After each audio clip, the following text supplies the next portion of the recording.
So we're here today to chat about pH. Now remember, pH stands for power of hydrogen. So what it is it's the concentration of hydronium ions. So it's the concentration of hydronium ions in a solution. Remember, we learned that hydronium with the bronzosiliary acids and bases. And pH is interesting because it's on a log scale. So what that means is a change in one pH, or a pH change of 1, equals a 10 times change in hydronium ions, or acidity. Remember, hydronium ions tell us acidity. So a change in 1 pH is actually a 10 times change in hydronium ions. That's really key to understanding pH. A change in 1 pH is a 10 times change in hydronium ions. So if we check out this question here, it says a solution has a pH of 3. How many times more acidic is it than a solution with a pH of 7? So the change in pH, so I call that like delta pH, is 4, right? 3 to 7 is 4. So the change in pH is 4. So that means the change in hydronium ions is 10 to the 4th. Because every 1 pH change equals a 10 times change in hydronium ions. So it's a 10 to the 4th change in hydronium ions, or 10,000. So the pH of 3 has more hydronium ions than a pH of 7.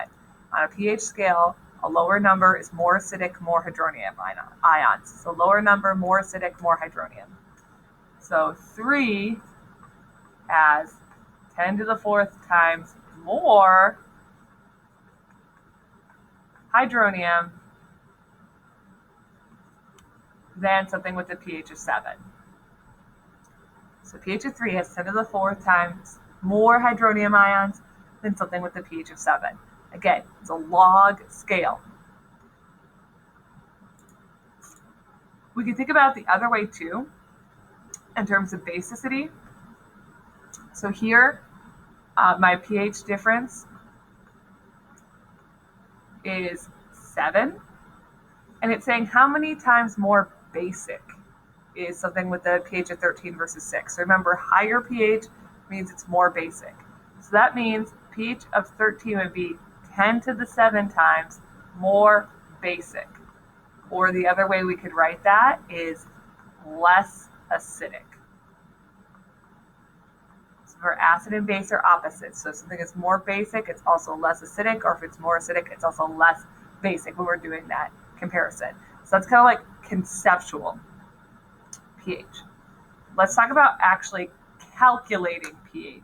So where does this number come from? Change that to white. Okay. So if we're actually calculating pH, I need you to write down 3 equations. So if we're calculating pH, remember it's a log scale, it's concentration of hydronium ions, so it's the negative log of the concentration of hydronium ions. So when you see that bracket, anytime you see that bracket in chemistry, it means concentration or molarity. Remember, our chemistry word for concentration is molarity, because we're usually talking in terms of moles. So that means our molarity of hydronium ions. We can use this equation for acids because acids produce hydronium. Acids produce hydronium, so we can use this equation for acids. If we have a base, though, bases produce hydroxide, so we need to calculate the pOH instead. We don't know the concentration of hydronium in a base. We know the concentration of hydroxide, so we could calculate the pOH. Same equation, just concentration of OH instead of hydronium. Now to relate these two together, because sometimes we have to flip back and forth between pH and pOH, so pH plus pOH equals 14. pH plus pOH equals 14. So make sure you have those written down. Pause the video if you have to get those written down, because those are going to be really important. So let's try calculating the pH of an acid. So if I have an acid, let's say I have an HCl, I'm going to write the Bronsted-Lowry equation really quick. So the proton transfer, just to see how the HCl and the hydronium are related. So let's say I've got hydrochloric acid and it's got a concentration of 0.0235 molar. Now, that's not the concentration of my hydronium ions specifically, but because it's a 1-to-1 ratio of hydrochloric acid to hydronium, they have the same concentration. One hydrochloric acid makes one hydronium, so they actually have the same molarity. It's kind of like a BCA table when you think about it. I mean, it really is a BCA table. So it's 1-to-1. It's a monoprotic acid, so the concentration of hydrochloric acid is the same as the concentration of hydronium.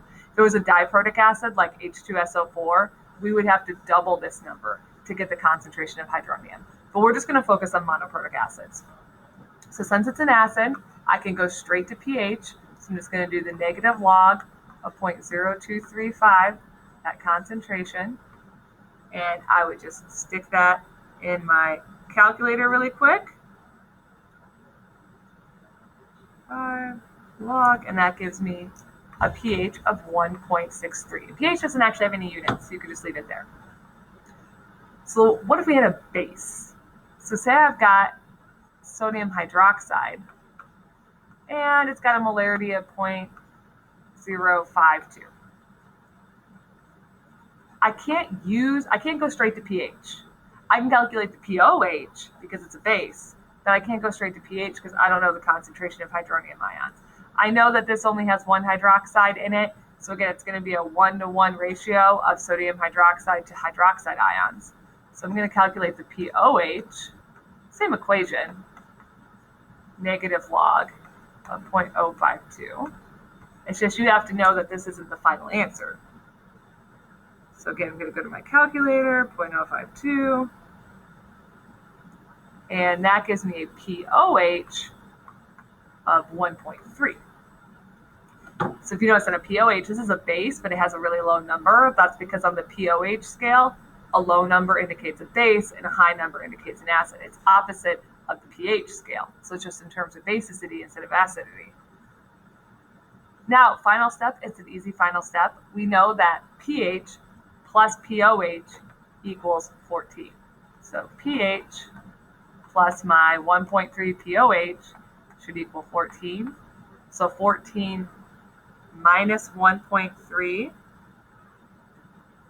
is 12.7. So the pH is 12.7. And that checks out because we know sodium hydroxide is a base, so it should have a pH higher than 7. So it's kind of like a little checkout to know if you're right or wrong, or if you have another step to do. It's if I calculated it like this and I got this pH and I thought the pH was 1.3, I'd be like, wait, no, that doesn't make sense because sodium hydroxide's a base, so it should have a high pH.